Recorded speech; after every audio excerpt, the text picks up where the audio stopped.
Bismillahirrahmanirrahim. Dalam tertib Al-Quran, surah Al-Fajr itu masuk pada surat yang ke-89 dengan 30 ayat, 139 kalimat, 573 huruf.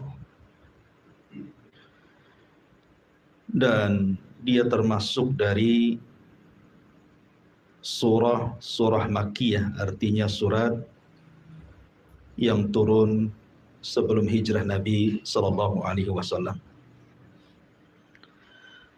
Karena surah Al-Fajr ini cukup panjang, maka malam ini kita akan membahas 5 ayat pertama dalam surah Al-Fajr. A'udzubillahi minasyaitonirrajim. Bismillahirrahmanirrahim. Wal fajri wa layalin 'ashr. Wasyaf'i wal watr. Wal laili idza yasr. Hal fi dzalika qasamul lidzi hijr. Wal fajri, demi waktu fajar. Wa layalin 'ashri, demi malam yang 10. Wasyaf'i wal watri, demi yang genap dan yang ganjil. Wal laili idza yasri, demi malam apabila berlalu. Hal fi dzalika qasamul lidzi hijr. Apakah pada yang demikian itu terdapat sumpah yang dapat dicerna orang-orang yang berakal. Ma'asyiral muslimin yang dimuliakan Allah Subhanahu wa taala. Di dalam ayat ini Allah Subhanahu wa taala bersumpah dengan waktu fajar. Sekali lagi saya ulang-ulang, kaidah sumpah dalam Al-Qur'an, apabila Allah Subhanahu wa taala bersumpah dengan makhluk, berarti makhluk itu punya keistimewaan di hadapan Allah. Dan paling banyak dalam Al-Quran itu Allah bersumpah dengan waktu. Karena waktu inilah yang akan ditanya. Nabi SAW bersabda, La tazulu qadama abdin hatta yus'al an arba. Tidak akan bergeser kaki anak Adam sampai ditanya 4 perkara. Semua bicara waktu. Pertama, an umrihi fima abna, tentang umurnya, kemana dia habiskan.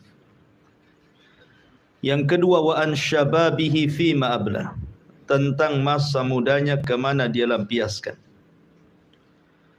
Ketiga, an ilmihi fima amilafi, tentang ilmunya, sudahkah ia amalkan. Dan mencari ilmu butuh waktu, mengamalkannya juga butuh waktu. Wa an malihi min aina iktasabahu wa fima anfaqahu, tentang hartanya dari mana dan kemana dia belanjakan. Mencari harta juga butuh waktu. Artinya bahwa waktu ini akan ditanya. Makanya dalam Al-Quran paling banyak Allah bersumpah dengan waktu. Wadduha, demi waktu duha. Wal asri, demi waktu asar. Di sini wal fajri, demi waktu fajar. Ma'asyiral muslimin yang dimuliakan Allah Azza wa Jalla, mungkin saya akan sedikit panjang lebar bicara tentang waktu fajar karena banyak rahasia di waktu fajar ini. Walaupun sebagiannya sering saya jelaskan. Kenapa Allah Subhanahu wa taala sampai bersumpah dengan waktu fajar? Setiap umat itu punya permulaan hari. Dan permulaan hari bagi umat Islam itu waktu fajarnya. Disinilah Allah Subhanahu wa taala pertama kali menurunkan wahyu kepada Rasul di Gua Hira. Kapan? Di waktu fajar. Artinya di waktu inilah Al-Quran pertama kali turun ke dada Rasul. Di waktu ini pula Jibril turun menemui Rasul. Dan di waktu ini pula permulaan kebenaran muncul di tengah-tengah kegelapan jahiliyah. Makanya waktu fajar, waktu yang luar biasa. Di waktu fajar ini pula sejarah bermula masuk Islamnya kalangan jin. Ketika Allah Subhanahu wa taala berfirman, "Wa id sarafna ilaika nafaran minal jinni yastami'unal qur'ana." Ingatlah ketika kami palingkan kepadamu wahai Muhammad sekelompok dari kalangan jin yang mendengar Al-Qur'an. Dan dalam surah Jin, "Qul uhiya ilayya annahu istama'a nafarun minal jinni faqalu inna sami'na qur'anan ajaba." Dan telah diwahyukan kepadaku bahwa sekelompok jin itu mereka mendengar Al-Qur'an dan mereka mengatakan dengan Al-Qur'an itu amanna bih, kami beriman. Artinya sejarah kaum jin yang beriman kepada Nabi SAW dan Islam itu dimulai waktu fajar. Karena 7 jin nasibin yang dari Yaman itu, yang diutus oleh iblis untuk mencari rahasia kenapa jin tidak bisa naik ke langit. Karena ketika itu difungsikan bintang-bintang untuk melempar syaitan. Rupanya jin yang diutus iblis ini nyasar ke kebun kurma. Dalam riwayat ke pasar ukat. Lah ketika itu Nabi SAW sedang salat fajar. Maka mereka mendengar Al-Quran dan beriman. Jadi waktu fajar awal permulaan bangsa jin beriman. Dan dengan sebab itulah kemudian Islam menyebar di kalangan jin. Ya. Ma'asyiral muslimin yang dimuliakan Allah Subhanahu wa ta'ala. Dan waktu fajar juga Allah Subhanahu wa taala di sini bersumpah dengan kata-kata wal fajri, demi waktu fajar. Waktu fajar adalah satu di antara sekian tanda kebesaran Allah. Yang Allah Subhanahu wa taala firmankan, "Qul ara'aitum in ja'alallahu 'alaikumul laila sarmadan ila yaumil qiyamah." Bagaimana pendapat kalian kalau seandainya Allah Subhanahu wa taala jadikan malam itu sepanjang masa sampai kiamat, tidak terbit-terbit fajar? Allah katakan, "Ailahun ma Allah?" Apakah di sana ada Tuhan selain daripada Allah Subhanahu wa taala yang bisa mendatangkan cahaya? Kan tidak ada kecuali Allah. Jadi waktu terbitnya fajar itu artinya permulaan waktu siang. Dan itu tanda kuasa Allah Subhanahu wa taala yang bisa merubah malam menjadi siang. Ini kuasa Allah Subhanahu wa taala. Kemudian juga waktu fajar ini juga adalah permulaan ibadah manusia. Di mana bagi orang-orang yang berpuasa, setat dia puasa ketika terbit fajar. Sudah tidak boleh makan, tidak boleh minum, menahan hal-hal yang dilarang bagi orang yang berpuasa. Kemudian juga setat awal salat fajar, yang banyak keistimewaan, nanti saya akan jelaskan. Ma'asyiral muslimin yang dimuliakan Allah Subhanahu wa taala, tentu yang dimaksud fajar di sini, karena fajar kan ada dua ya. Ada fajar kadzib, ada fajar shadiq.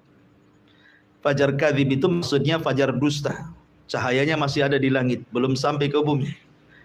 Tapi kalau fajar shadiq, cahayanya sudah sampai di bumi, menerangi atap-atap, jalan-jalan, gang dan yang sebagainya. Itulah yang kita maksud fajar yang kedua, fajar shadiq. Atau lebih dikenal dengan waktu subuh. Kita tahu bahwa waktu subuh itu adalah waktul harakah, waktu bergeraknya manusia. Makanya ketika Allah Subhanahu wa taala menyebut kalimat walaili id adbar, kemudian was-subhi idza asfar, ya. Perhatikan kalimat id di sini. Walaili id adbar. Kalimat id dan waktu malam ketika adbar berlalu. Idh menggunakan sukun. Tapi ketika Allah Subhanahu wa taala menyebut kalimat subuh, was-subhi idza, menggunakan harakat di sini fathah. Idza asfar, ketika mulai terang. Kenapa Allah Subhanahu wa taala mensukun kalimat idz ketika bicara malam dan membuat harakat idza ketika bicara siang? Bicara subuh, permulaan siang. Karena memang malam itu adalah tempat sukun. Apa sih arti sukun itu? Sukun itu artinya tenang. Malam itu tempat tenang. Tempat tidak boleh orang bergerak. Karena malam itu banyak bahaya yang mengancam. Makanya kita disuruh beristirahat di rumah. Makanya Allah Subhanahu wa taala mengatakan min syarri ghasiqin idza waqab. Kita disuruh berlindung dari malam apabila sudah mulai gelap. Karena kejahatan di malam hari itu banyak sekali. Makanya kita disuruh untuk diam di rumah, supaya jangan terkena dengan kejahatan itu. Karena malam itu tempat sukun. Sukun itu artinya tempat tenang, istirahat. Gitu ya. Tetapi ketika Allah bicara tentang subuh, tidak menggunakan sukun, tetapi menggunakan harakat. Idza asfar. Dan harakat itu artinya bergerak. Ya. Karena permulaan bergeraknya manusia itu di waktu subuh. Begitulah Allah Subhanahu wa taala jadikan siang untuk bergerak dan Allah jadikan malam untuk sukun tenang. Allah katakan wa ja'alna an-nahara ma'asha wa ja'alna al-laila libasa wa ja'alna an-nahara ma'asha. Dan kami jadikan malam itu untuk pakaian selimut bagi kalian. Sebagaimana Allah jadikan siang itu untuk mencari maisha. Makanya Allah juga membuat suasana dibedakan. Kalau suasana malam itu cenderung dingin, ya kan? Cenderung dingin karena tidak ada matahari, sehingga cocok untuk istirahat. Ya. Tapi kalau siang Allah buat matahari sehingga panas, sehingga cocok untuk bergerak. Dan permulaan pergerakan manusia itu di waktu subuh. Makanya para ulama mengatakan selambat-lambatnya seorang muslim bangun itu di azan pertama. Kan azan subuh 2 kali. Ya, azan subuh itu 2 kali kan. Azan pertama itu untuk membangunkan solat subuh dan azan kedua itu untuk solat subuh. Selambat-lambatnya seorang mukmin itu bangun di azan pertama. Ya, jangan sampai bangun di azan kedua. Karena Nabi SAW di azan pertama menghentikan para qiyamul lail dan mengatakan beristirahatlah kalian dan bangunlah bagi orang-orang yang tidur, kata Rasul. Jadi Rasul memerintahkan orang yang qiyamul lail stop di azan pertama, disuruh istirahat karena lelah dia sudah beribadah. Tetapi bagi orang-orang yang tertidur disuruh bangun. Ya, makanya azan pertama itu sudah bangun seorang mukmin untuk persiapan solat subuh, gitu maksudnya. Ma'asyiral muslimin yang dimuliakan Allah Azza wa Jalla, dalam hadis Bukhari riwayat Abdullah ibn Abbas radhiyallahu anhuma, Nabi SAW mengatakan nusirtu bis saba wa uhlikatil adu bid-dabur. Kata Nabi SAW, aku ditolong dengan angin subuh dan kaum Ad dihancurkan dengan dabur angin sore. Di sini menunjukkan bahwa terkadang angin itu ada angin yang membawa rahmat, ada angin yang membawa azab. Kapan angin itu membawa rahmat? Ketika di waktu subuh. Itu angin membawa rahmat yang disebut dengan angin sobah. Syurul muslimin yang dimuliakan Allah Subhanahu wa taala. Lah, waktu subuh ini sampai-sampai Nabi SAW kenapa apabila menyerang sebuah kaum, dalam sebuah hadis yang dikeluarkan Imam Bukhari, Nabi SAW itu tidak pernah menyerang musuh di waktu siang, tidak pernah menyerang musuh di waktu sore, tidak pun menyerang musuh di waktu malam. Nabi kalau menyerang musuh itu menunggu waktu subuh. Ya, menunggu waktu subuh. Jadi apabila kemudian di sebuah daerah yang hendak diserang itu dia mendengar suara azan, maka Rasul tidak akan menyerang. Berarti daerah itu dianggap daerah muslim. Tapi kalau seandainya dia tidak mendengar azan, maka Rasul akan menyerbunya. Dari sini kata Syekhul Islam Ibn Taimiyah rahimahullahu taala, bahwa di antara perbedaan biladul muslim wa biladul kufar, negeri dikatakan negeri Islam dan negeri dikatakan negeri kafir itu, salah satunya apabila masih terdengar suara azan. Kalau suara azan di mana-mana, berarti negeri itu negeri Islam. Walaupun mungkin di undang-undang negara itu tidak 100% mengamalkan undang-undang Islam. Tetapi di negeri itu bebas suara azan itu mantul dari satu tempat ke tempat yang lainnya. Berarti negeri itu negeri Islam. Hanya semata-mata mendengar azan. Karena azan itu bagian syiar gitu ya. Bagian syiar. Berarti ketika syiar nampak, berarti negeri itu negeri Islam. Karena ada sebagian firqah di negeri kita ini yang mudah mentogut-togutkan negara. Bahwa negara kita ini negara togut, presidennya togut, menterinya togut. Maka siapa yang dukung togut? Jadi yang nggak togut dia aja. Kan gitu. Ya. Tapi sudah dibubarkan sama pemerintah. Alhamdulillah. Ya. Ma'asyiral muslimin yang dimuliakan Allah Subhanahu wa taala. Lah, Nabi SAW kalau tidak mendengar suara azan, maka Rasul menyerbu. Makanya dalam surah Al-Adiyat, apa kata Allah Subhanahu wa taala? Fal mughirati subha. Ketika Nabi SAW dihabar khawakan oleh orang-orang munafik, ketika mengirim pasukan Ali dan beberapa orang, kemudian ada kabar bahwa pasukan itu mati, kudanya dirampas dan yang lain sebagainya, Allah turunkan surah Al-Adiyat. Salah satu lafadznya dalam surah Al-Adiyat itu fal mughirati subha, bahwa Ali dan pasukannya itu sedang menyerbu musuh di waktu subuh. Ya, jadi para sahabat mengikuti sunnah Nabi SAW menyerbu di waktu subuh, karena disitulah ada angin kemenangan yang disebut dengan angin soba, yang diteliti oleh para ilmuwan kedokteran dan kesehatan bahwa angin itu membawa kesehatan yang luar biasa. Ya, angin itu membawa kesehatan yang luar biasa apabila seseorang terkena angin di pagi hari. Makanya sering saya nasihatkan kalau habis subuh buka jendela, buka pintu biar angin itu masuk. Ya, itu angin membawa rahmat dan juga kesembuhan penyakit. Ma'asyiral muslimin yang dimuliakan Allah Azza wa Jalla. Aisyah radhiyallahu anha pernah mengatakan, laqad kana an-nabiy sallallahu alaihi wasallam yusallil fajra fatashhadu ma'ahu nisa'un minal mu'minati mutalaffi'atin bimurutihin thumma yarji'na ila buyutihin ma ya'rifuhunna ahadun minal ghalas. Kata Aisyah radhiyallahu anha, Nabi SAW pernah mengerjakan salat subuh dan hadir wanita-wanita mukminah bersama beliau berselimutkan kain-kain murut, lalu mereka kembali ke rumah-rumah mereka, tidak ada seorang pun yang mengenali mereka karena gelap.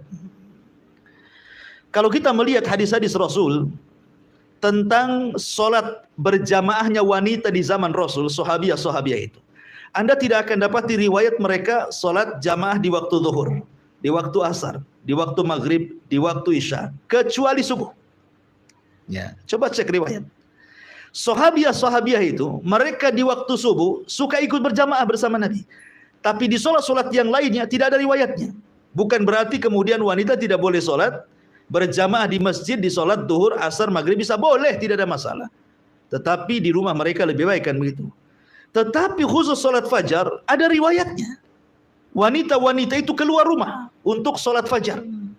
Kenapa? Sekali lagi karena mencari berkah waktu pagi, karena Nabi SAW bersabda, Allahumma barik li ummati fi bukuriha. Ya Allah, berkahi umatku di waktu paginya. Ya Allah, berkahi umatku di waktu paginya. Makanya mereka keluar mencari berkah sepanjang perjalanan dari rumah itu ke masjid. Ya, makanya rugi kalau seandainya orang-orang yang tidak keluar ke masjid dalam melaksanakan sholat fajar. Itu waktu berkah. Ada angin soba di situ. Kemudian di sini juga ada faedah bahwa lihat bagaimana wanita-wanita ini keluar, mereka mengenakan dan menutup jilbab-jilbab mereka. Padahal gelap. Gelap saja mereka pakai jilbab, artinya menutup aurat, apalagi terang gitu ya. menunjukkan bahwa para sahabiah Nabi SAW teramat sangat malu kepada diri mereka. Gelap-gelap pun mereka pakai menutup aurat semuanya. Apalagi tidak gelap. Ya, sekarang terbalik gitu. Gelap makin dibuka, terang pula ditutup. Ya. Ma'asyiral muslimin yang dimuliakan Allah Azza wa Jalla. Ini secara umum keutamaan waktu fajar. Ya. Kemudian juga waktu fajar ini kalau kita melihat sejarah, Fir'aun itu dihancurkan di waktu fajar. Di tanggal 10 Muharram di waktu fajar, Fir'aun itu ditenggelamkan. Ditenggelamkan oleh Allah Subhanahu wa taala, disaksikan oleh Musa dan Bani Israel. Makanya ketika Musa melihat Fir'aun ditenggelamkan di waktu fajar, dia berpuasa sebagai bentuk syukurnya. Makanya ketika Rasul kemudian hijrah dari Mekah ke Madinah, melihat orang-orang Yahudi sedang berpuasa di tanggal 1 Muharram, di tanggal 10 Muharram itu, kata Rasul, "Ini puasa apa kalian?" Maka orang-orang Yahudi mengatakan, "Kami berpuasa dalam rangka menghormati Nabi kami Musa karena diselamatkan dari kejaran Fir'aun yang ditenggelamkan kapan? Di waktu fajar di tanggal 10 Muharram." Makanya Musa berpuasa, kami pun berpuasa. Maka Rasul mengatakan, "Nahnu atau ana ahaqqu bi Musa." Saya lebih berhak menghormati Musa dibandingkan kalian. Maka Rasul pun kemudian berpuasa tanggal 10 Muharram dan memerintahkan sahabatnya untuk berpuasa, dan inilah puasa wajib pertama dalam Islam sebelum ada puasa Ramadan. Tanggal 10 Muharram, ya kan? Ma'asyiral muslimin yang dimuliakan Allah Azza wa Jalla. Adapun keutamaan yang luar biasa salat fajar itu. Orang yang bangun di waktu fajar, maka dia hakikatnya telah keluar dari ejekan dan olokan syaitan. Disebutkan dalam hadis Nabi SAW, apabila seorang mukmin itu tidur di malam hari, maka syaitan akan datang dan akan memberikan was-was. Makanya kita berlindung dari was-was syaitan. Min syarri al-waswasil khannas, ya. Dari was-was yang ditimbulkan oleh syaitan dari kalangan jin. Apa was-wasnya? Maka syaitan akan datang kepada orang yang tidur itu, kemudian mengencingi telinganya. Setiap dia kencingi telinganya, maka dia akan memberikan was-was dan mengatakan, "Lailun tawilun farkud," kata syaitan itu. Malam masih panjang, tidur saja. Padahal sudah fajar tuh. Masih aja malam masih panjang, tidur saja. Setiap dikencingi ngomong begitu was-wasnya tuh. Lah para ulama sudah saya katakan bahwa apa makna setan mengencingi orang itu? Yang pertama artinya setan sedang mengejek orang itu. Coba bayangkan dikencingi, apa enggak diejek itu?